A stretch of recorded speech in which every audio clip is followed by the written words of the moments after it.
Okay, I want to talk about Indiana basketball.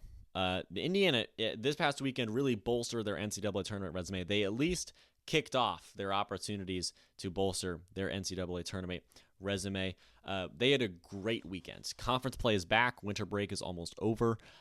They beat Rutgers at home by 10, and then at the Palestra, they beat Penn State by 6. I'm going to talk about each of these games individually first. The Rutgers game, my first thought in mind is that I'm surprised that they only won by 10. At home in a conference game, Rutgers, they were without Dylan Harper, but Ace Bailey did put up 39 points in his stead. Indiana pulled together and won the game as a team, and that's the thing that's most encouraging to me about the Hoosiers in this last game, because the majority of their production, the majority of their starting five, the majority of their relevant roster, perhaps, is transfers, right? Indiana filled with transfers. Omar Ballo, a transfer. Goody, transfer, right? Plenty of Indiana Hoosiers on this team are transfers. So it was great to see them win this game as a team. Sometimes when you see transfer teams like this and transfer rosters, you require one player a night to show out and put up 39 like Ace Bailey did. Ace Bailey put up 39, and the Indiana Hoosiers basketball team was able to outpace that mark from the Scarlet Knights. The team was fantastic from three-point range. They turned defense into offense, and that is really the complementary work that I was encouraged to see from the Hoosiers, right? It's one thing to have a lot of great players assorted on a team. It's another thing to have a great basketball team, and I was worried that Indiana was going to be an assortment of good basketball players. But Indiana, right, defensively, they're forcing turnovers, they're grabbing rebounds, and they're pushing the pace, and they're tossing the ball to the other side of the floor. And then the offense, a different set of players, they're able to put the ball in the basket. It's a consistent, compatible group of players, and they won a game that they really, in my opinion, had to, because Indiana doesn't have very many quality wins on the year. Penn State was really their first one. At the time when they played Rutgers, I would argue Indiana didn't have any true quality wins on their resume so far. So to pick up a bad loss at home would be devastating. But they survive. They win by 10. It's a conference game, very difficult. But at home against Rutgers, they won by double digits. And sure, Rutgers didn't have freshman Dylan Harper, but across the board, Indiana, the team, played well, and they played well together. That consistent, compatible group of players very much impressed me against Rutgers. And then my question after that point was whether or not they could continue that and maintain that going into the game against Penn State. And the Penn State win, to me, was even more impressive, right? And that was really their first major win on the year, their first major road win for sure. They're at the Palestra, a historic venue. It's effectively a Penn State home game, right?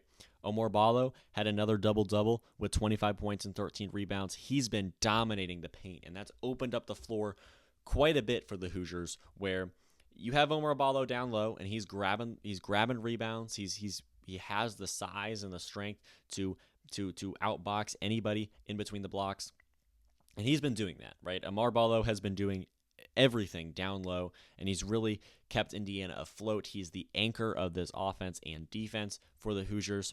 They were able to hold off a late surge from Penn State towards the end of the game. You're watching, and you think it's over, and then you start to wonder if maybe Penn State has a little bit more in the tank, but Indiana was able to hold them off across the board.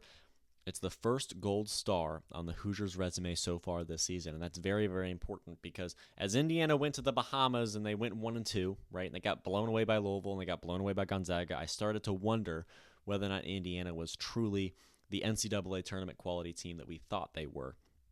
But then, now we're in conference play. Indiana in the Big Ten picks up a couple big wins. They knock off Rutgers. They go on the road effectively at the Palestra and beat Penn State. And now you're starting to think, okay, Indiana can win over some quality teams, which is not something that we for sure could have said earlier on in the year. So as they continue to pick up those big wins, their resume is going to be boosted, and we're going to see if Indiana is, under Mike Woodston, the NCAA tournament team that we thought they would be in the 2024-25 season. Now, Malik Reneau did get hurt. Malik Reneau was injured. He went down against Rutgers. Mike Woodson, head coach, said he's not coming back anytime soon, was the quote. He had a lower body injury against the Scarlet Knights. This, in my opinion, is very alarming and very significant. And if we just talked about how Indiana's looking to bolster their NCAA tournament resume moving forward, but losing Malik Reneau, I think, would massively hurt their chances of making and doing anything in the NCAA tournament. he really keeps this team afloat and presentable in certain spots, right? 14 points per game, but the main quality piece and the quality aspect of Malik Reneau is how he comes up in big-time moments. His best games are against the best opponents that they face. He had 24 against Gonzaga. He had 33 against Louisville, 20 at Nebraska. He keeps this team afloat, and he keeps them if they're getting blown away, Malik Reneau keeps this team presentable. He saves a lot of face for this Hoosiers basketball team, and he keeps the team afloat. He keeps the team in contention. He keeps the team in games, and I would expect that if Indiana was ever gets a top 25 team, and they will be in a couple weeks against Illinois, they're going to miss Malik Reneau's ability to take over the game, right? And they're going to miss Malik Reneau's abilities across the board. Certain games fall by the wayside, and again, Malik Reneau keeps them in it.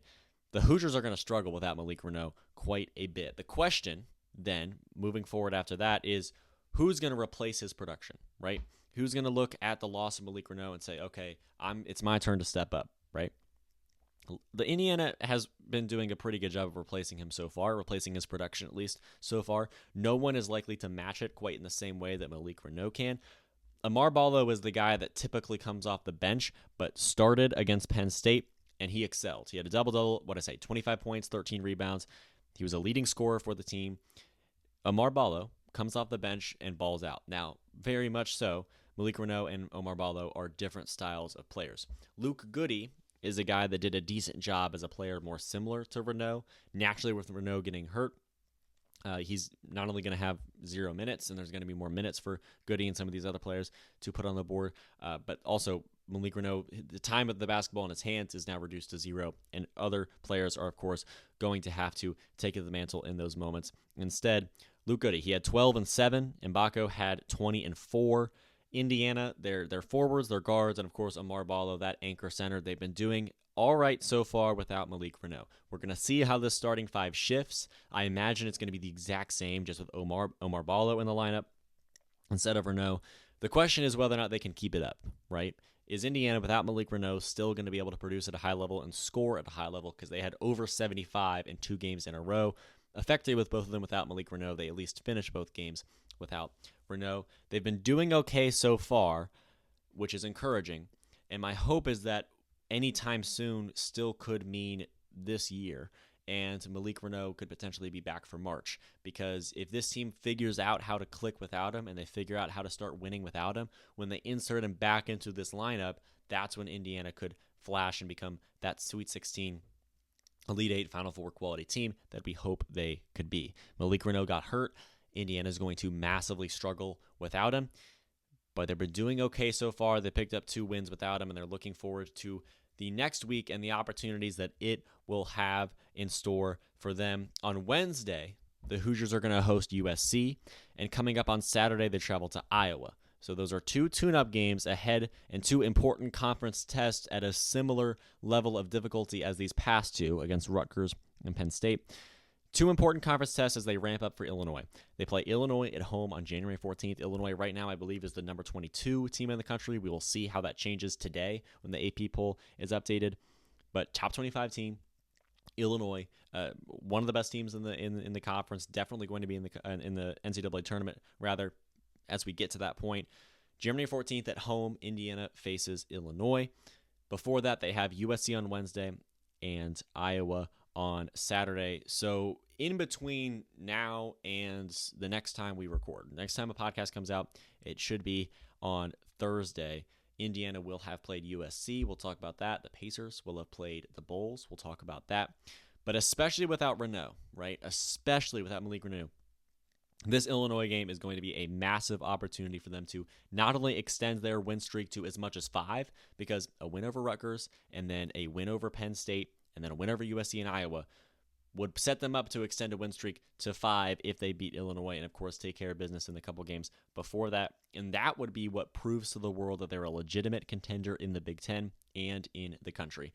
This season and everything involved with it is getting very real very quickly for the Indiana Hoosiers, and I'm looking forward to seeing if they can continue this 2-game win streak to 3, to 4, and to 5 in one big-time game on January 14th. Regardless, they lose Malik Reneau, but they pick up a couple of big wins, and they're doing okay without their star player, knowing that they have much more difficult tasks ahead of them.